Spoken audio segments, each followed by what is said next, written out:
पिछले कुछ दिनों से भारत में जो चल रहा है वो आप सबको पता ही होगा। 9 अगस्त की रात जहां हम सब अपने अपने घरों में आराम से सो रहे थे, वहीं कोई हैवान अपनी हैवानियत दिखा रहा था और कोई दर्द में तड़प रहा था। वेस्ट बंगाल जहां माँ देवी दुर्गा को इतना मनाया जाता है और उनकी इतनी पूजा की जाती है, औरतों को माँ दुर्गा का दर्जा दिया जाता है, वहीं फीमेल पीजीटी डॉक्टर के साथ जो हुआ वो बहुत ही शर्मनाक और दर्दनाक है। कोलकाता के आरजीकर कॉलेज के सेमिनार हॉल में एक फीमेल पीजीटी डॉक्टर की डेड बॉडी मिली और वो बॉडी जिस कंडीशन में मिली उसको सोच के भी हम सबका दिल दहल जाता है। आज भारत में जो आप आक्रोश देख रहे हैं वो हम सबके दिलों में है।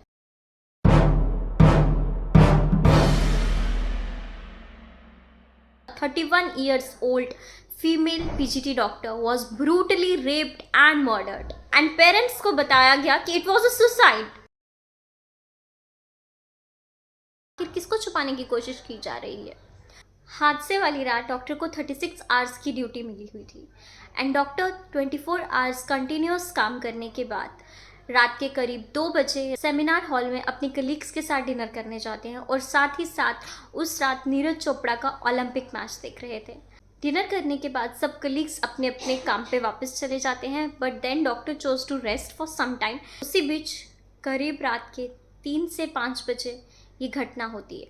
सुबह 7:30 बजे उनकी डेड बॉडी मिलती है एंड डेड बॉडी किससे मिलती है वो अभी डिस्क्लोज नहीं किया गया है, उसके बारे में अभी किसी को कुछ पता नहीं है कि डेड बॉडी 7:30 बजे मिली और 10:30 बजे, that means 3 hours after 3 hours उनके पेरेंट्स को इन्फॉर्म किया जाता है एंड उन्हें कहा जाता है कि आपकी बेटी ने सुसाइड कर लिया है। उनके पेरेंट्स वहाँ पे पहुँचते हैं, उन्हें वहाँ अपनी ही बेटी से नहीं मिलने दिया जाता। लाइक आप सोच सकते हो कि एक माँ बाप को उन्हीं के बच्चे से मिलने नहीं दिया जा रहा है और करीब 3 घंटे उन्हें वहाँ वेट कराया गया और वो फादर अपनी बेटी को जिसके ऊपर कोई भी कपड़ा नहीं है और जो अब इस दुनिया में नहीं है, उनके शरीर पे ऐसी कोई भी जगह नहीं थी जिसे नोचा ना गया हो, बट हॉस्पिटल इसको सुसाइड बता के इस केस को वहीं दबा देना चाहता था।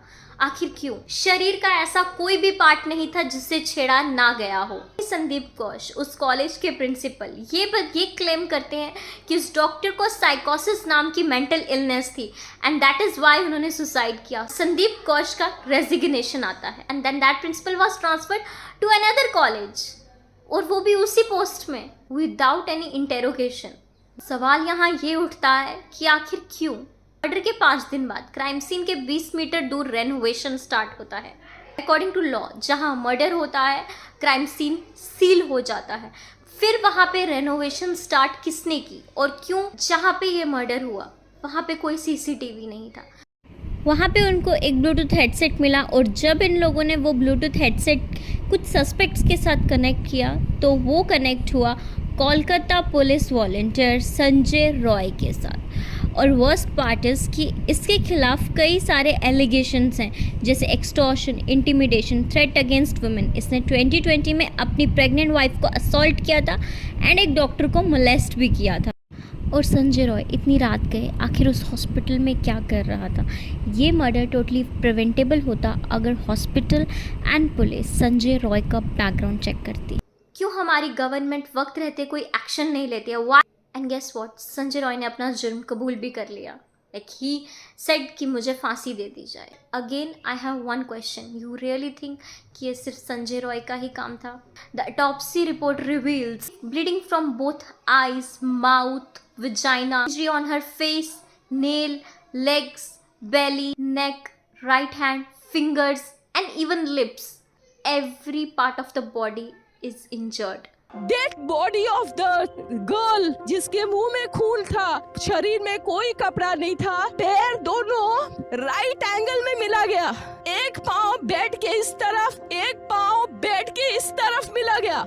जब तक पेल्विक गर्डल नहीं टूटता है इस तरह 2 पाँव को नहीं चीरा जा सकता है। चश्मे को कूटा गया जिसके वजह से आंखों से खून निकल गया, गले में गला दबाकर मारा गया। ये पूरा पोस्टमार्टम रिपोर्ट में वायरल हुआ है, आप लोग कृपया देखिए।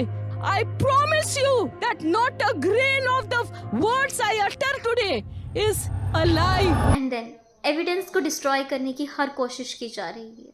Last night the goons entered the college and vandalized everything. Why police didn't take any action? आखिर वो किसको बचाना चाह रहे हैं? क्यों एविडेंस को टैम्पर करने की कोशिश की जा रही है? ऐसा कौन है जिसे छुपाया जा रहा है? क्या ये सिर्फ एक संजय रॉय का काम है? Elder women to younger women, everyone is raising her voice against this heinous crime, and I request each and everyone to raise your voice. हमेशा हमारी आवाज़ को दबाया जाता है, बट नॉट दिस टाइम।